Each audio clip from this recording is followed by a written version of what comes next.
Donc, tu veux bâtir un pays, ben là, pendant quelques années, là, un petit peu moins de syndicalisme, un petit peu plus de PME, un petit peu plus de business, un petit peu plus d'économie. T'sais, si on est pour avoir des soubresauts économiques, c'est le temps de se retrousser les manches, travailler, laisser nos entreprises marcher.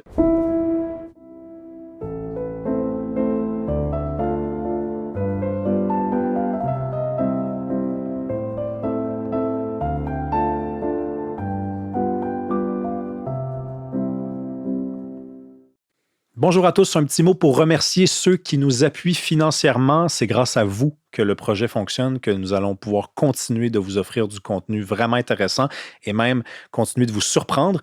Ceux qui nous suivent comme ça et qui voudraient en savoir plus, qui voudraient accéder aux épisodes également d'avance, sans publicité, il y a deux options qui s'offrent à vous. Vous pouvez descendre comme ça le curseur sur YouTube, vous allez voir l'option rejoindre, se joindre, eh bien, vous allez voir que pour une somme modique, vous allez accéder aux épisodes 3 semaines d'avance, sans publicité, et également du contenu exclusif pendant 3 mois. Sinon, on est sur Patreon également, le lien est dans la description. Merci, à bientôt.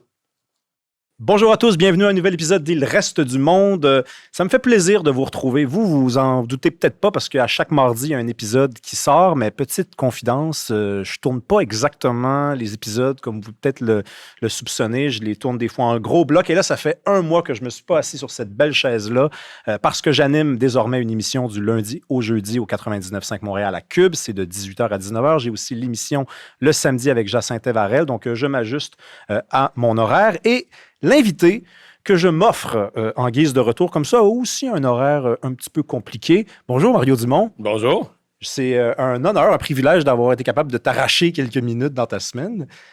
Ça ressemble à quoi ton horaire? C'est une question que beaucoup de gens se posent en dehors et à l'intérieur du milieu. La grosse nouveauté de mon horaire, c'est le matin. Parce que j'ai fait la farce 1000 fois, mais c'est pas une invention, je suis vraiment pas un gars de matin. J'étais vraiment pas un gars de matin. Je suis mieux de parler au passé, je suppose.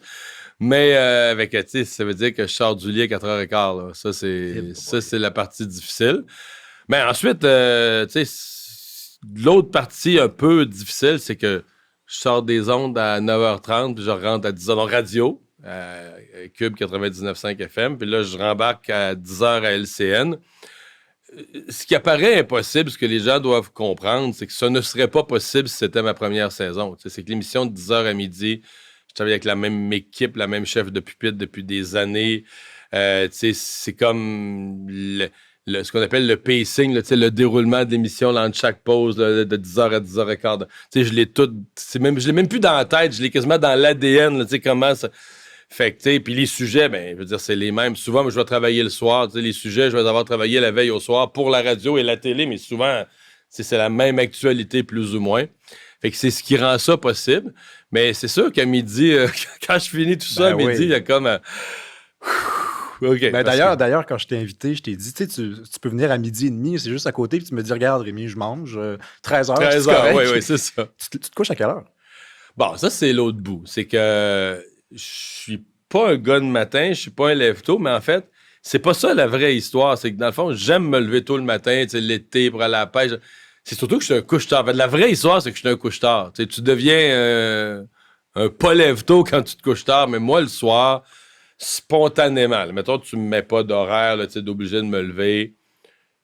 Je suis hyper productif le soir. Mettons, écrire même mes chroniques pour le journal, des fois, je vais me dire le soir, je vais me partir un petit paragraphe, j'ai une idée, juste pour pas partir de la page blanche demain. Mais le soir, là, c'est comme un toboggan. J'écris, si ça part, là, je tape, je suis beaucoup plus productif. Mon cerveau est à son maximum.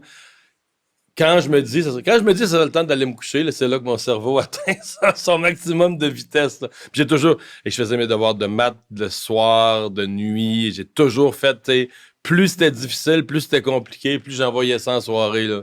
Mais donc, 10h, mettons? Ben là, c'est ça. Là, je me couche, je me couche à 10h, 10h moins quart. L'idéal, ça serait de me coucher à 9h. Avec l'heure, je me lève. Ça serait 9h, 9h15, mais là, 9h, pour moi, c'est comme... Ça n'a pas d'allure, c'est la prolongation de l'après-midi. Non, mais c'est la prolongation de l'après-midi, tu sais. Fait que là, mettons 10h. Mais des fois, je déborde à 10h15, 10h30, puis là, je le regrette le lendemain matin. Et des fois, je suis hyper discipliné, je me couche à 10h moins quart. Ça, c'est merveilleux. Là. Est-ce que tu t'endors bien? Ouais, je dors bien. OK, non, il y a du monde qui font beaucoup d'insomnie. Non, je dors bien. Je dors bien, là-dessus, une chance. Puis pendant que tu fais ton émission, ça c'est une question vraiment de technicien du milieu, pendant que tu fais ton émission du matin, est-ce que ton émission de 10 heures se book? Oui. Mais il y a une équipe qui travaille là-dessus. Elle n'est pas bookée la veille, là. Elle est bookée pendant. Non, elle se book pendant. OK. Ce qui veut dire qu'entre 5h et 6h, où j'arrive préparer la radio, je fais aussi un petit meeting avec la chef de pupitre de la télé. Fait que, tu sais, j'ai un autre petit tiroir dans mon pays. Mais des fois, on va rester sur des affaires. Ouais, je sais pas, si ça marche pas, qu'est-ce qu'on fait? T'sais, on a plan A, plan B. Là, et là, des fois, elle va me revenir pendant les pauses. Là. Donc, pendant les pauses de la radio, je me fais poser des questions sur la télé ou je me fais envoyer des textos. Puis là, pendant les pauses de la radio, je règle la TV qui s'en vient. Est-ce que c'est un métier qui a du sens? Donner des opinions tous les jours. Je sais que tu as 12 semaines de vacances par année, mais quand même, il reste 40 semaines dans l'année où il faut que tu produises des chroniques. On n'a même pas parlé de tes chroniques papier, tu en écris. Tu as des introductions à tes émissions de radio, c'est un éditorial. C'est-tu humainement raisonnable de demander ça à quelqu'un? C'est une bonne question. Ben oui, mais en même temps, je veux dire, c'est pas toujours des opinions. Souvent, sur des sujets, ce que tu appelles donner une opinion, ça va être plus donner un éclairage, une perspective. On va recevoir un invité, c'est lui qui est le vrai expert.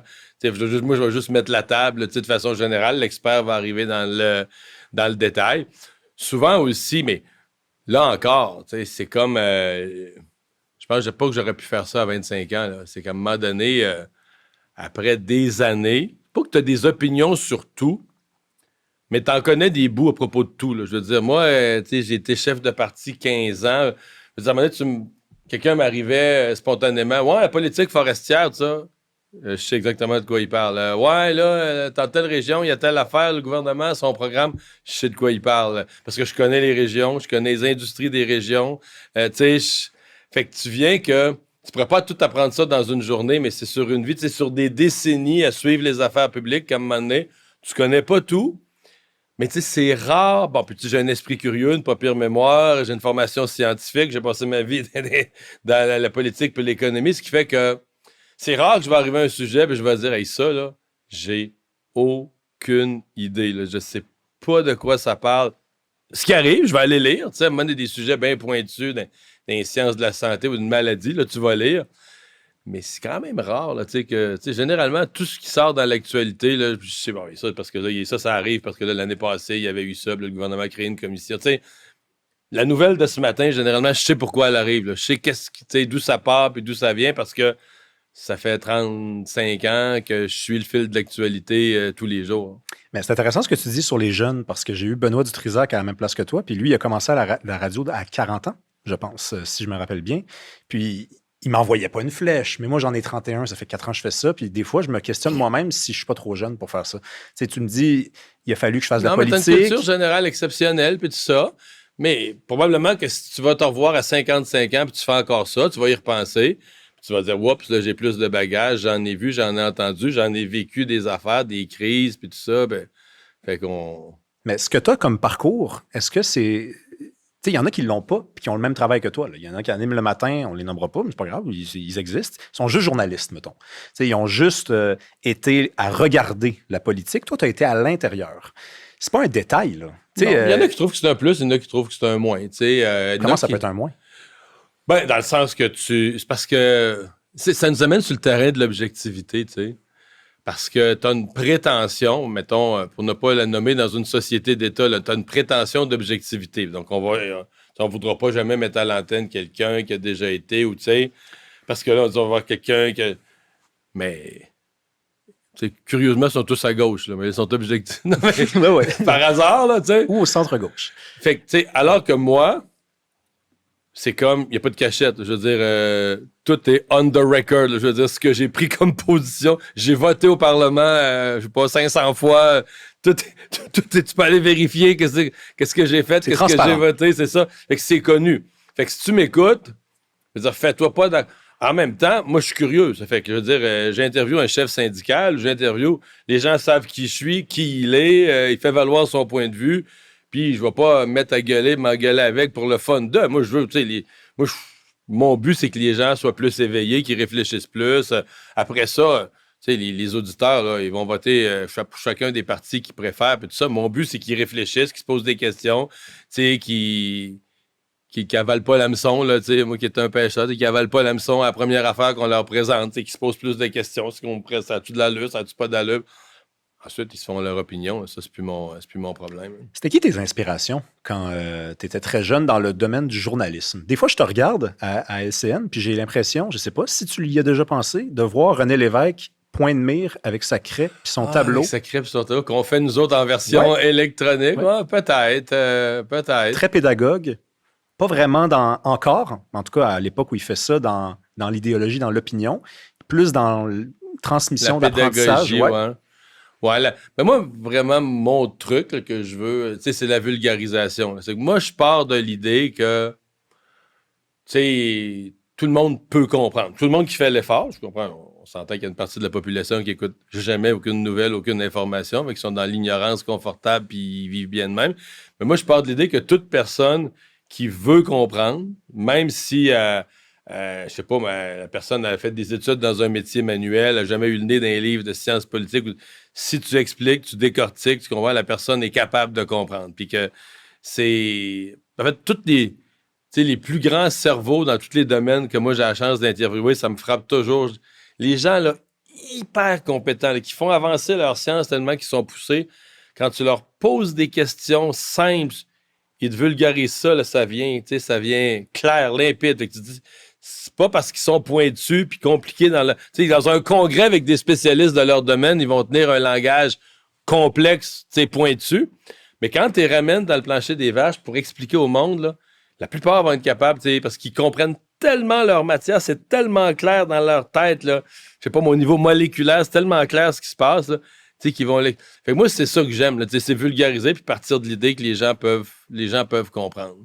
Y a-tu eu une transformation, et si oui, laquelle, dans le milieu des médias? En 2004, tu es encore en politique, tu défends Radio X dans une bataille contre le CRTC pour une question de liberté d'expression. Exactement, je défends la liberté d'expression. Oui, c'est ça. Il y a des gens qui disent, bon, il veut gagner dans la région de Québec, peu importe. C'est une position que tu as quand même défendue toute ta vie, celle de la liberté d'expression, donc je pense qu'on peut accepter cette idée-là. Tu travaillais avec Jean Lapierre. Qui avait un style vraiment particulier. Il y a un extrait qui roule encore sur les réseaux sociaux de 2015 où vous discutez les deux de la virginité de Jason Kenney à l'époque. Jean Lapierre, c'était Jean Lapierre. Aujourd'hui, c'est-tu encore possible d'avoir cette espèce de ton-là où tu portes un regard assez dur sur le milieu qui serait rendu très hermétique, très plastique? En fait, la question est table, on pourrait la poser à des humoristes. Est-ce qu'on perd de la liberté d'expression? Je pense que oui. Je pense qu'il faut y faire face. Les gens cancellés, la liste de ce qui supposément se dit plus, là, elle se raccourcit pas, elle s'allonge. Même le style, dans la livraison, le style plus moins carré. Pamphlétaire, pamphlétaire. À la Gilles Proulx, mettons. Là. À la Jean-Luc Mongrain. Oui, à la Jean-Luc Mongrain. Ouais, peut-être. Ouais. Qu'est-ce qui s'est passé? Je sais pas. Ben, remarque, il y a peut-être une partie aussi, les styles passent. Là, ce style-là a fait école, puis là, ben, les gens veulent autre chose. Ben, remarque, une bonne montée de lait, ça a encore sa valeur. Mais, mettons, je pense que d'en faire tous les jours, il y a un style d'une époque, à mon avis, tu n'aurais plus de succès avec ça. Là, pourquoi... Il y a des gens qui disent que c'est les médias qui ont une responsabilité. Il y en a qui disent que les médias se sont adaptés.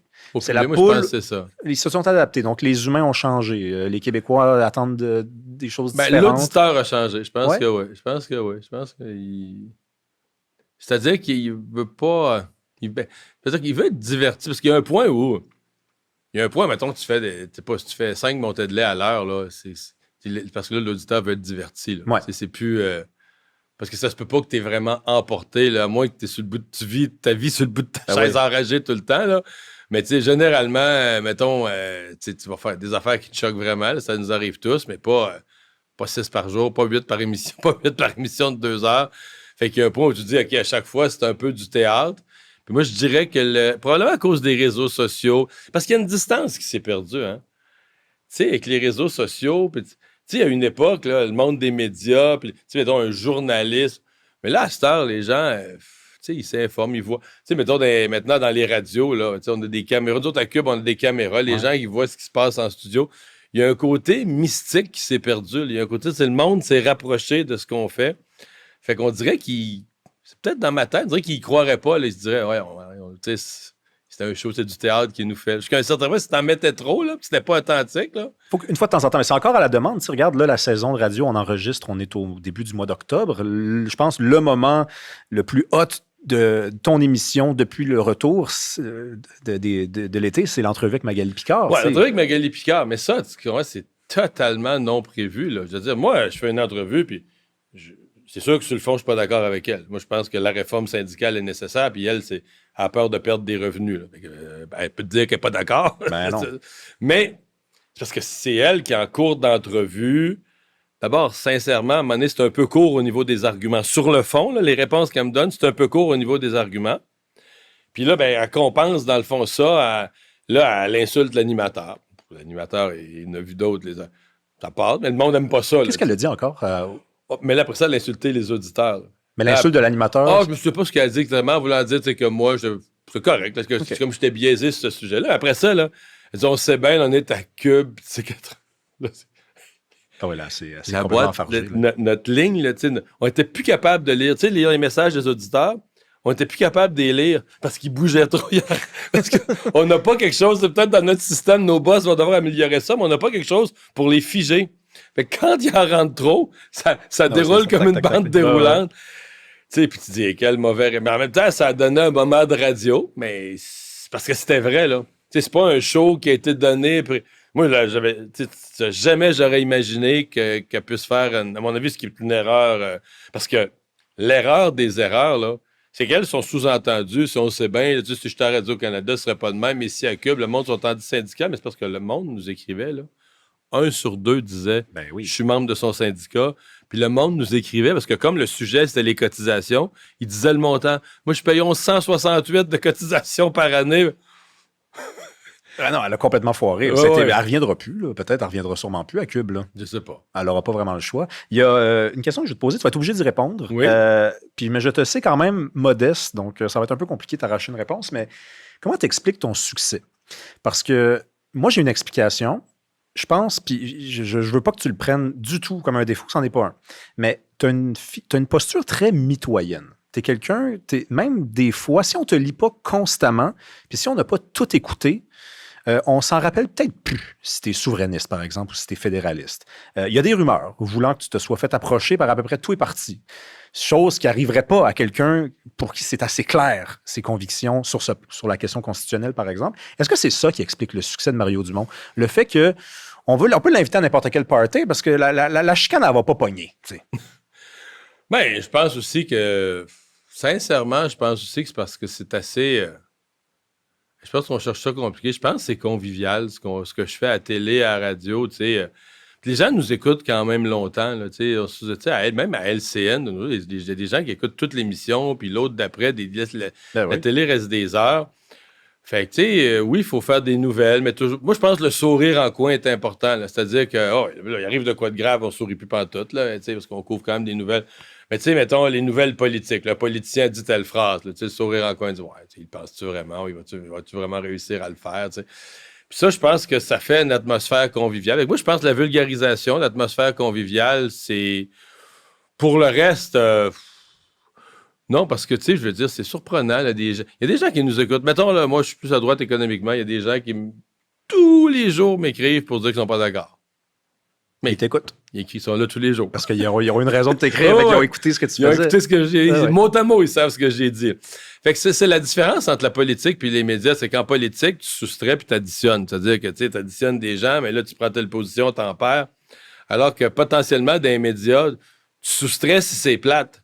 Mais je veux dire, tant que c'est intéressant, autant que ça stimule l'esprit, tu additionnes les gens qui sont avec toi, puis les gens qui sont pas d'accord avec toi, ben tu sais...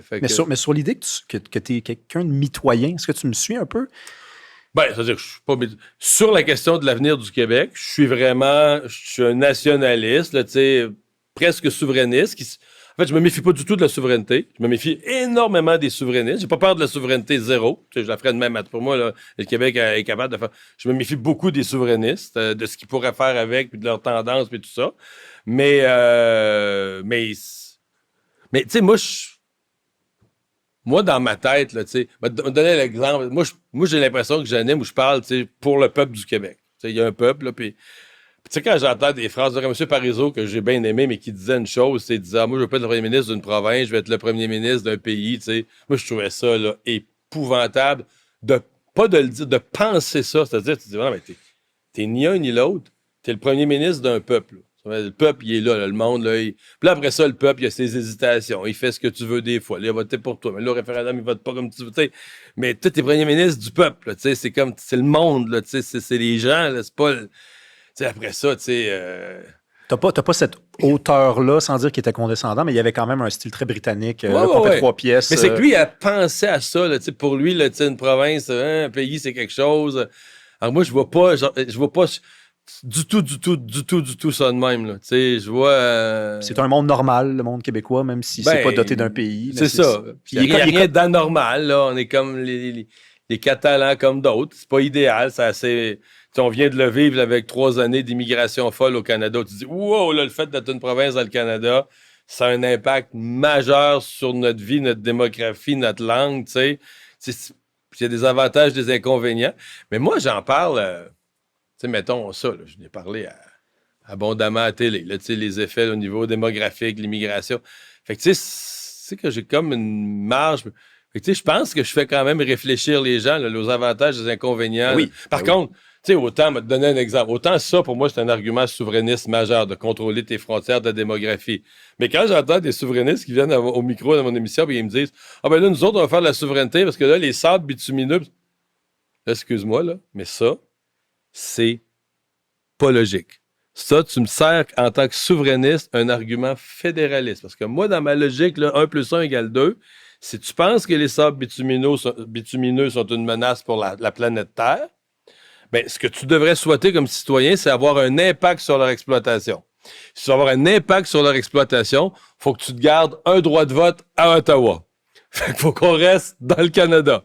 C'est pas un argument souverainiste. Si on est souverainiste, OK, tu vas pouvoir dire, ah ben là, nous autres, le Québec, ça, tu sais, ça nous concerne pas, on n'est pas là-dedans, les sables bitumineux, mais ils vont être exploités pareil. Fait que si tu penses qu'ils sont une menace pour la Terre, reste dans le Canada, ne serait-ce que pour ça. Reste dans le Canada pour dire, moi, je vais voter pour des députés. Nous, le Québec, on vote des députés à Ottawa qui vont aller mettre des politiques écologiques ou énergétiques à Ottawa qui vont arrêter le développement des sables bitumineux. Fait que c'est là, je suis bien têteux, mais tu sais, mais... Moi, que ce soit cohérent. Moi, c'est logique. Tu sais, moi, dans mon petit hamster, il aime ça. Il classe ses affaires par ordre alphabétique. Fait que, tu sais, je suis assez... Fait qu'autant, je vais dire, moi, je suis nationaliste, ben, tu sais, plus proche du souverainiste, c'est sûr, mais dès que c'est pas logique, là, tu sais, je décroche totalement, là. Mais c'est ça que tu dis quand tu dis que t'aimes bien le projet de souveraineté, mais les souverainistes, t'es un peu mal à l'aise par rapport à... Y a-tu d'autres exemples que tu pourrais donner? Bon, ça, c'est même pas un exemple, c'est pas juste des souverainistes. Parce qu'on les entend dire ça, c'est vrai, effectivement. Sur la question environnementale, c'est de dire on veut pas faire partie d'un pétro-pays. Puis tu te dis, ben écoute, on va faire comment pour faire fonctionner les affaires? Tu sais, les éoliennes, il n'y a pas beaucoup d'acceptabilité sociale. Ça marche pas aussi bien que du pétrole. Centrale nucléaire, on n'est pas game d'aller là non plus. Il reste quoi, là? Ça va prendre des options, là. Mais c'est l'attitude. Moi, comment je dirais ça? Mon malaise avec les souverainistes. Parce que là, dans le fond, c'est un guidi, l'affaire c'était pour nommer quelque chose d'illogique qui me heurte en disant, non, je peux pas dire ça à mon micro, je peux pas le laisser passer ça. Mais la vraie affaire, moi, je suis un fermier réaliste, tu sais, fait que, mettons que, je sais pas, là, la grange du voisin passe au feu, puis il dit là tu sais, il faut faire une corvée, puis tout ça, puis il faut venir nous aider. Le samedi d'après, là, moi, je vais être là à 6 h le matin, tu comprends? Puis les manches retroussées, puis pas pour faire semblant de travailler, m'a aidé. Fait moi, si tu me dis, là, Mario, on fait un pays, là. Fait que là, bon, OK, j'arrive. Moi, OK, on fait un pays. Puis là, mais quand si t'es obligé de me dire, on va faire un pays, sais-tu quoi? Tu vas faire la semaine dans le nouveau pays, on va avoir la semaine de 4 jours, puis là, les finances publiques vont aller mieux, puis là, on va baisser nos impôts, puis il va rester de l'argent à la fin de la semaine. Là, je suis comme, non, là, tu me vends de la là, tu me vends, tu me vends de la bouillie, là. Ouais. Puis ça, j'entends pas, non, c'est comme... Pour moi, bâtir un pays, c'est comme une corvée. Là. Puis une corvée, il ne faut pas exagérer. C'est pas le goulag, là, tu sais. Mais c'est de dire, regarde, là, je me souviens, là, tu sais, quand Daniel Johnson au référendum, là, j'étais dedans, là, j'étais un des trois chefs du oui, là, au référendum de 95, là, il avait dit les taux d'intérêt doivent augmenter d'un quart de point. Puis il y avait deux réactions possibles du camp du oui. Puis là, la réaction, c'était de dire non, il est complètement fou, ça arrivera pas. Moi, ma tentation là, à l'époque, ça aurait été de dire on le sait pas, il le sait pas plus que moi, mais peut-être. Puis si ça arrive, mettons que pendant 6 mois, pour se donner un pays, ça vaut à peine. Ça sera notre coup de collier. Là, on va payer 22 piastres de plus de notre hypothèque, puis ça sera ça, puis ça va revenir après. Tout va se calmer, puis ça va revenir. Je me demande si tu t'avais toujours parlé au monde, mais là, c'est comme le PQ en 80, les acheter les syndicats, donner des augmentations de salaire pour que les fonctionnaires votent oui, pour ensuite leur enlever en 82, les recouper. Mais c'est toute cette logique-là de dire que quasiment qu'il faut que tu convainques, il faut que pas que tu achètes, mais que tu vendes plutôt que de convier les gens à une corvée, là, de dire, regarde, ça vaut à peine. Là, on fait quelque chose, là, ça va être fait pour un millénaire après, puis ça va être sur du solide, puis après ça, ben, tu sais, moi, tu vas dire que pour moi, la souveraineté, ça se fait à droite. Ça se fait. Donc, tu veux bâtir un pays, ben là, pendant quelques années, là, un petit peu moins de syndicalisme, un petit peu plus de PME, un petit peu plus de business, un petit peu plus d'économie. Si on est pour avoir des soubresauts économiques, c'est le temps de se retrousser les manches, travailler, laisser nos entreprises marcher. Mais je pense que la souveraineté, ça doit se faire, c'est pas à l'extrême droite, mais ça doit se faire dans un glissement un peu plus large. Alors que nous, on nous l'a vendu, ben là, ça a commencé avec du monde qui rêvait de Cuba et tout ça. Là. Déjà, c'était... Ouais, le RIN. Tout ça, du monde qui rêvait de Cuba.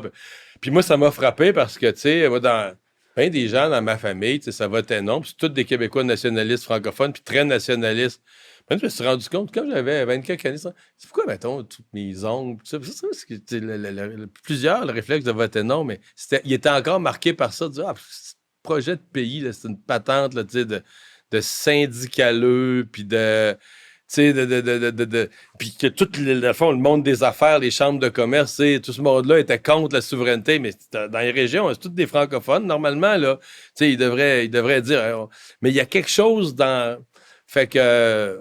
Les souverainistes sont constamment en train de dire aux Québécois, ça va être payant, il n'y aura pas de sacrifice, ça va bien se passer. Le discours de la peur, il n'y a rien de bon là-dedans.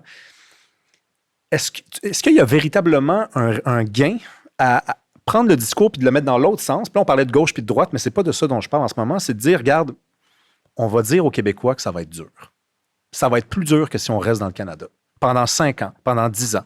C'est un risque, là, parce que là, tu as plein de gens qui vont dire, ah non, ben là, moi, le 0,25 de taux d'intérêt, là, moi, c'est ça. Je peux pas aller là. Mais est-ce qu'à terme, tu viens de tuer tous les discours de peur, puis les gens vont te croire? Ça, c'est l'autre bout.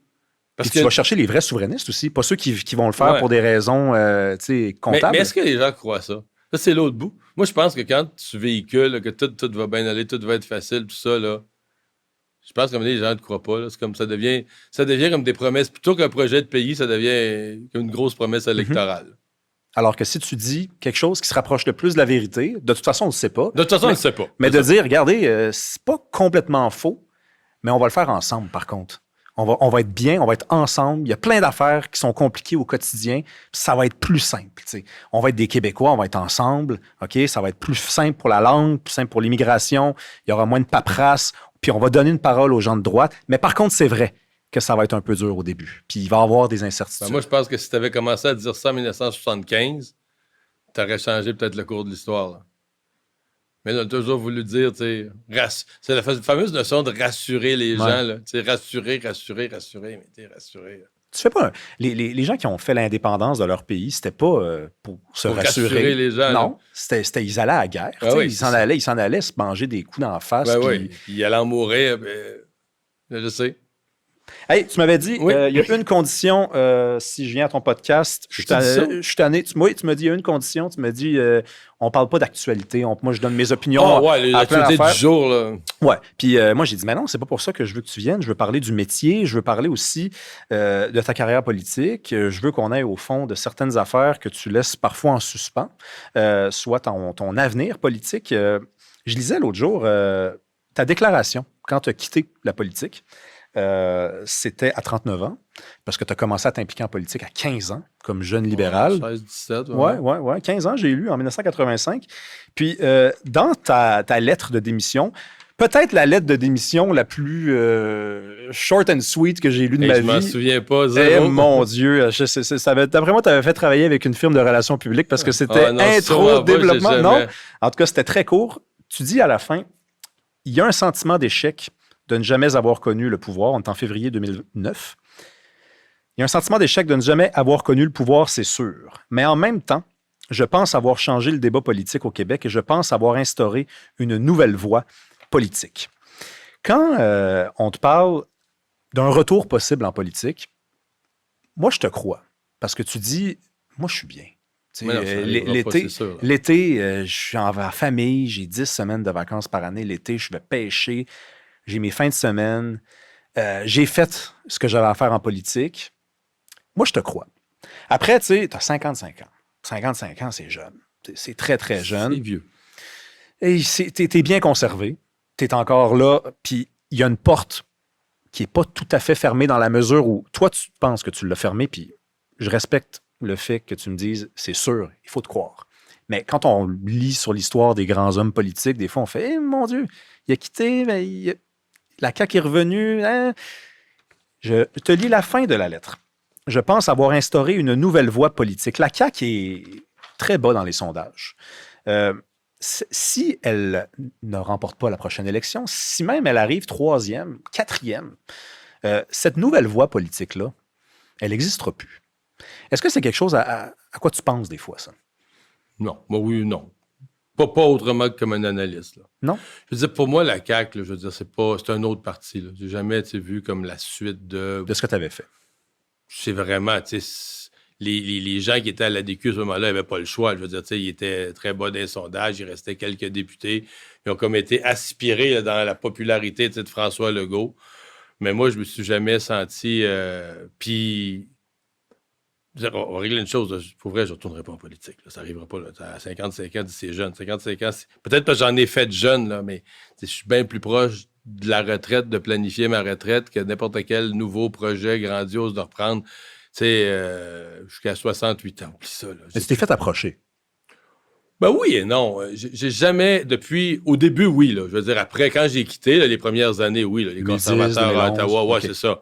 Mais depuis 6-7 ans, il n'y a jamais personne les gens sérieux, les gens qui me connaissent savent que je ne retournerai jamais en politique. Fait que, souvent, les gens vont parler à quelqu'un de proche de moi, puis ils vont dire, tu vas pas ton temps, tu vas faire rire de toi, va pas luncher avec lui, il va être en maudit. Là, il n'y a pas eu l'appel. Là. Non, parce que, oui, mais des gens pas sérieux. Okay. Les gens qui vont m'approcher, c'est des gens qui sont petits dans un parti politique, puis qui se disent, tu sais, si moi j'arrive avec un gros poisson, je vais tu vois, oui. Fait que là, ils s'imaginent que. Mais je sais, c'est ridicule de dire ça, mais il y a des gens qui... Ah, moi, Mario Dumont, s'il ne retourne pas en politique, c'est sûrement parce qu'il n'a pas pensé à telle affaire.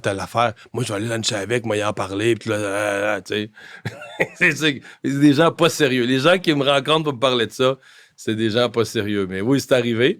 Mais là, c'est rendu compliqué parce que maintenant, du monde, pas rapport, m'invite, luncher, que je vais le demander. C'est pour ça, puis si c'est ça, je laisse faire. Je vais dire, garde, Attends, mais allons au fond des choses. Pourquoi ça t'intéresse? Pourquoi tu me dis, Rémi, c'est ça? Il n'y a rien qui m'intéresse de ça. Je veux plus cette vie-là, les gardes du corps. Tout m'intéresse plus. Puis, sincèrement, je vois pas... tu sais, mettons en 1998 à 2008, c'est une décennie où moi, j'avais l'impression... j'étais jeune, j'avais l'énergie. Puis là, j'avais vraiment l'impression que dans la situation financière du Québec, l'après-référendum, j'avais quelque chose à amener. Demain, là, mettons, tu me dirais d'écrire un programme pour le Québec aujourd'hui, tel qu'il est paralysé, que les réseaux sociaux, sincèrement, je me sens pas... tu sais, je sens pas que j'aurais une drive, là, que j'amènerais quelque chose. Fait que, tu sais, j'ai intérêt, là, quand je dis c'est zéro, c'est comme zéro, là. Autant de ce que je pourrais faire de ce métier-là, des pertes de revenus, genre, considérables, là, nommons ça aussi, de ce que ça représenterait pour ma vie. Tu sais, je suis grand-père, tu sais, dans ma tête, je suis pas là, pantoute. Tu sais, je veux dire, en fait, ça me donne quelque chose, ça me donne que je les admire. Là, les gens qui donnent leur fin de semaine, qui n'ont pas de vie. Tu sais, je veux dire, j'ai comme...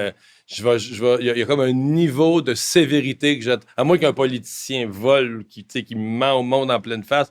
Mais je vais toujours avoir un respect pour la fonction parce que j'ai l'humilité de dire, moi, je le ferai plus. Là. Jamais, je le ferai pas. Là. Fait que, tu sais, à cause de ça, ça me donne une distance de dire, regarde, il faut quand même que je respecte les gens qui y vont, là, qui vont de l'avant, qui se présentent, tout parti confondu. Mais t'as pas déjà, puis après je te laisse tranquille là-dessus, mais t'as pas déjà eu presque, j'allais dire l'impression, mais c'est peut-être même la certitude que si tu t'en allais à la CAQ, tu serais le prochain premier ministre du Québec, par contre? Sincèrement, je sais pas. Je me Non. pose pas la question. Ça m'intéresse pas du tout. À ce point. Je me fais pas d'hypothèse sur des affaires qui arriveront pas, là. Parce que moi, écoute, après je te laisse tranquille, c'est que quand je lis cette phrase-là, Ouais, mais là, tu me parles d'une phrase que j'ai écrite, là, je veux dire, dans le tumulte d'une démission, il y a 18 ans de ça. non, mais c'est une phrase très 17 ans. réfléchie, Mario, mais je pense avoir instauré une nouvelle voie politique. Je me dis, Mario Dumont, il s'en va en 2009, puis il dit, j'ai fait ce que j'avais à faire parce que j'ai pas inventé la troisième voie. Les fans, les férus d'histoire savent que Daniel Johnson père, c'est un peu ça aussi. On sort-tu du Canada ou on reste dedans? Puis lui, il dit, on reste dedans, puis on va chercher des privilèges, des droits, puis égalité ou indépendance. 1965. C'est ça. 1965, je pense, dans le livre, en tout cas, Oui. qui paraît. Et là, toi, tu arrives en 2009, puis tu dis, regarde, j'ai laissé ça, moi, je peux aller faire autre chose. Mais cette chose-là semble s'effriter. Fait que je me dis, quelqu'un qui a un sens de l'histoire, quelqu'un qui dit, je veux que toutes les portes que j'ai fermées dans ma vie, elles soient vraiment fermées, il va falloir que j'aille réveiller cette troisième voie-là. Ça t'intéresse pas? Je me sens pas ce devoir-là. L'histoire, ça appartient aux Québécois. C'est correct. Écoute, Mario, il y a un truc qui m'obsède ces temps-ci. Puis je veux savoir, c'est pourquoi ça existe, cette affaire-là. Pourquoi on parle juste ou presque juste des États-Unis? Ça a commencé, me semble, en 2016. Il y a l'élection de Donald Trump qui prend évidemment le pouvoir. On a eu 8 ans d'Obama. Là, ça devient une fascination dans les médias. Il s'en va en 2020. Je pense qu'on s'en remet jamais. Depuis ce temps-là, on est tout le temps tourné vers les États-Unis. Regarde, il y a eu un shutdown du gouvernement américain il y a à peine quelques jours, puis on aurait dit que ça se passait ici. Pourquoi les Québécois capotent sur les États-Unis? Bonne question.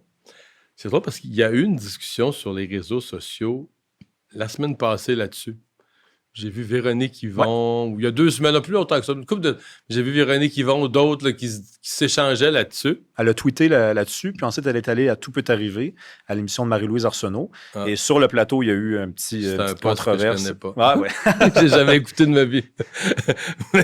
mais au moment où ça se passait, c'est drôle, parce que tu sais, je vois passer ça, mais tu sais, j'étais en train de travailler, je préparais mes émissions, mes affaires.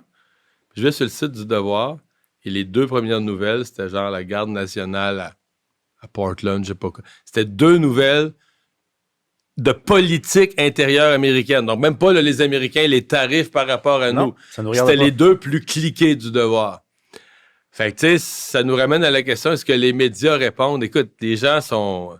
Tu sais, on le voit par... Trump, il fait vrai. Puis là, en plus, dans son 2e mandat, il a commencé son mandat en 51e État, les menaces, les tarifs. Le Canada était... Il n'y a rien qu'il n'a pas dit sur le Canada, quoi.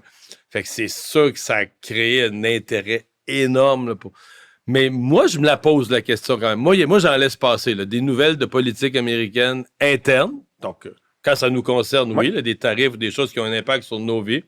Mais de la politique américaine interne pure, moi, j'en laisse passer. Mais... Il y a un sociologue qui s'appelle Joseph Yvon-Thériault, ancien professeur de l'UQAM en sociologie. C'est un Acadien. Puis il disait, les Québécois, pendant des années, ils s'identifiaient au Canada français. Ensuite, il y a eu le Québec à la suite de la Révolution tranquille. C'était le cadre de référence symbolique.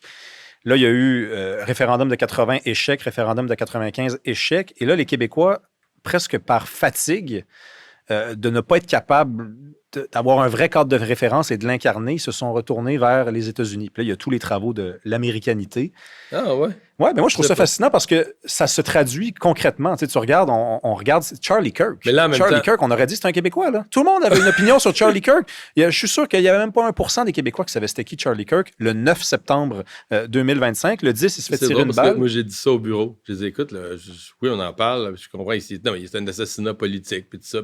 Mais quand même, moi, gardons à l'esprit. Moi, j'ai dit la même phrase.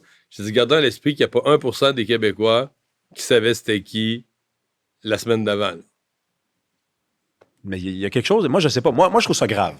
personnellement. Moi, ça m'amuse pas. Je dis pas que ça t'amuse, mais moi, ça m'amuse pas. Ça fait pas juste m'amuser, ça fait pas juste m'intriguer. Moi, je trouve ça grave. Ouais? Ben oui, parce que ça a pas l'air d'être une petite tendance. Là. Ça fait bientôt 10 ans que ça dure, qu'on s'intéresse à des trucs. Tu sais, je suis sûr qu'il y a plus de Québécois qui connaissent Bernie Sanders, parce que c'est le sénateur du Vermont, qu'il y a des Québécois qui savent c'est qui le premier ministre du Manitoba.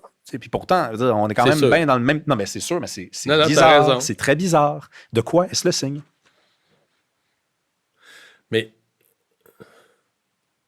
je vais répondre pour le Manitoba. Pour moi, c'est clair qu'on n'est pas Canadien. Non, mais je veux dire, moi, ça me frappe, là, les Québécois, on n'est pas... moi, je suis zéro Canadien en partant, là, zéro. Là, je veux dire, moi, mettons, là, avant que Trump nous fasse tuer, là, tu me disais, Mario, cet été, on va aller en vacances à l'île du Prince-Édouard ou au Maine. Bon. Ben, les deux, c'est pas chez nous. Ça parle anglais. L'anglais, je le parle très correctement avec pour commander un clam chowder. Je suis bien correct au deux. Non, tu comprends, mais il n'y a pas... Ce que je veux dire, c'est qu'il n'y a pas un endroit où je vais dire « Ah, Colin, l'île du Prince-Édouard, je suis dans mon pays. » Puis au Maine, mettons, je suis à l'étranger, là, tu sais. Les pancartes routières sont semblables. Tu vois, le code de la route est à peu près le même. C'est plus proche. C'est ça. Fait que, tu sais, moi, je suis pas Canadien. J'ai pas ce sentiment-là de dire, ah là, je suis chez nous. Je suis chez nous au Québec. Puis, je veux dire, je l'ai pas, là. Je pense qu'au Québec, c'est impressionnant comment les gens connaissent pas la politique canadienne. Les ministres fédéraux. En même temps, ils parlent pas français. Non. Hey, j'ai animé l'émission, mais c'était une émission spéciale, ça se faisait le matin à mon heure, l'émission de la formation du cabinet Carney. Tu sais, il y a t'as François-Philippe Champagne, Mélanie Joly, là, les gros noms du Québec, quelques gros noms du Canada anglais, là, des gros ministères, mais quand on arrivait à la fin, les codes d'écoute, ça, c'est pour le monde, c'est tout dans le fond, je vais le résumer, mais pour les Québécois, c'est tous des noms d'anglais qu'on connaît pas, qui viennent de compter, qu'on sait pas où ils sont. Puis sont ministres de quelque chose qui ne parlent même pas français, ils nous parleront jamais, on les entendra jamais en entrevue sur nos radios et nos télés. Tu sais, c'est... Mais c'est un mot c'est loin comme dans loin, là. Ouais. Mais c'est un maudit drôle de peuple. Tu sais, je veux dire, c'est qu'on l'aime ou qu'on l'aime pas. Moi, je suis en amour fou avec, là, mais je veux dire, ça nous ennuie. Ça nous emmerde. Mon père, il a été député à la Chambre des communes. Il me disait, Rémi, j'ai l'impression des fois qu'on ne sert pas à grand-chose, là, parce que, je veux dire, on ne nous connaît pas vraiment ici. On comprend pas c'est quoi notre mandat. À la longueur de journée, il y a du monde qui rentre dans mon bureau et ils disent, peux-tu régler ça? Je dis, ben non, moi, c'est pas ça que je fais. Puis, les gens, ils se rabattent après sur le député provincial, le conseiller municipal, le maire d'arrondissement, tu sais.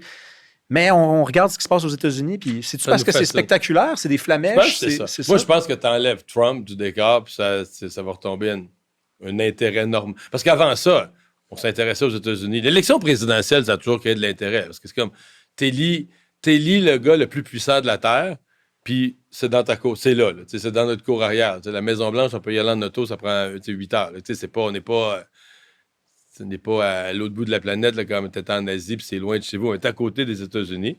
Mais Trump, ça a vraiment fait flipper. En même temps, Obama, ça avait pogné Obama là, en 2008. Ouais, c'est vrai. Après, on me dirait, non, mais je comprends ce que tu dis, qu'il y a un intérêt pour les États-Unis. Non, mais on est rendu au Québec, là, avec, mettons, dans tous les postes, à LCN, à RDI, avec 25 spécialistes de la politique américaine qui analysent ce qui se passe dans l'Illinois rural, dans le sud. Non, mais...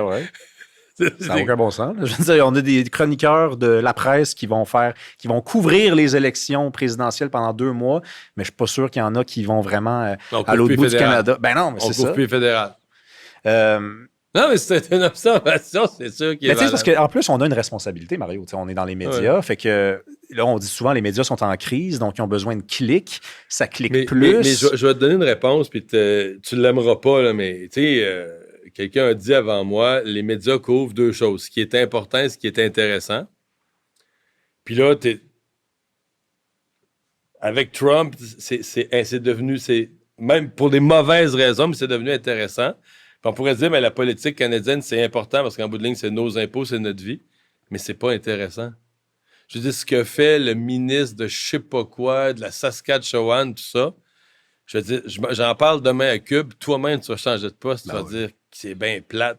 Ça, c'est plate, c'est monotone. Ça ne nous intéresse pas. Ouais.